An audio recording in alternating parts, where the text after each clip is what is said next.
અમદાવાદના Sola science city વિસ્તારમાં અસામાજિક તત્વોનો ત્રાસ યથાવત.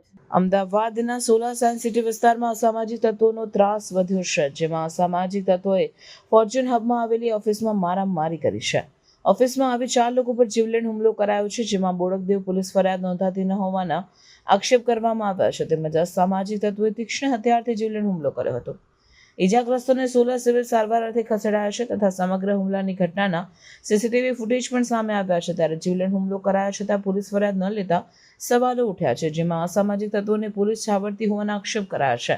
જેમાં વ્રજ જ્વેલર્સની ઓફિસમાં વિક્રમ રબારી અને તેના સાગરીતોએ હુમલો કર્યો હોવાનો આક્ષેપ કરવામાં આવ્યો હતો.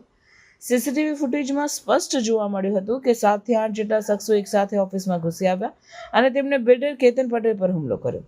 હુમલાખોરોએ તેમને મારવાનું શરૂ કર્યું અને સાથે સાથે જ્વેલર્સના માલિક સંજય સોની પાસેથી ખંડણીની પણ માંગણી કરી. આ ઘટનાથી ઓફિસમાં હાજર અન્ય લોકોમાં પણ ભયનો માહોલ ફેલાયો હતો.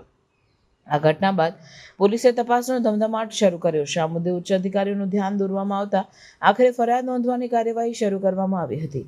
પોલીસ હવે સીસીટીવી ફૂટેજના આધારે હુમલાખોરોને ઓળખીને તેમને પકડવા માટેના પ્રયાસો કરી રહી છે. આ ઘટનાથી શહેરના વેપારીઓમાં ભયનો માહોલ ફેલાયો છે અને તેઓ પોલીસ પાસે કડક કાર્યવાહી કરવાની માંગ કરી રહ્યા છે.